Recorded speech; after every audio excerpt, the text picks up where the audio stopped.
आज आपण बनवणार आहोत मुगाच्या डाळीपासून हेल्दी आप्पे। त्यासाठी बघा इथं मुगाची डाळ मी 4 तास चांगली भिजवून घेतलेली आहे।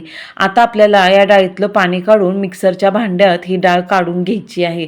मिक्सरच्या भांड्यात डाळ काढली की त्याच्यात बघा 1 इंच अद्रकचा तुकडा घातलाय, 2-3 मिरचीचे तुकडे घातलेत आणि थोडं चवीनुसार मीठ, 1 छोटा चमचा जिरे, लसूण थोडासा 2-4 पाकळ्या, लसूण ऑप्शनल आहे आणि थोडंसं पाणी घालायचं आणि हे मिक्सरला बॅटर व्यवस्थित छान बारीक करून घ्यायचं। जास्त घट्ट नाही आणि जास्त पातळ नाही।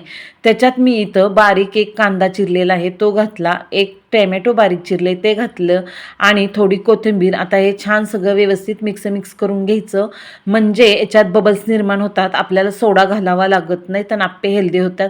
आप्पे पात्रात आता थोडं तेल घातलं आणि त्याच्यावर हे आप्प्यांचं बॅटर घातलेलं आहे। आता आपण गॅसची आच मीडियम ठेवून हे सगळं झाकून घेतलं होतं बघा। आता झाकून घेतल्यानंतर झाकण काढून हे आपल्याला पलटी करून घ्यायचं आहे। छान मस्त खरपूस असे गोल्डन आप्पे झालेले आहेत बघा। आपण दोन्ही साईडनी छान असे भाजून घ्यायचे आणि हे चवीला पण खूप छान लागतात आणि खूप हेल्दी असतात। तुम्ही ही रेसिपी नक्की बनवून पहा।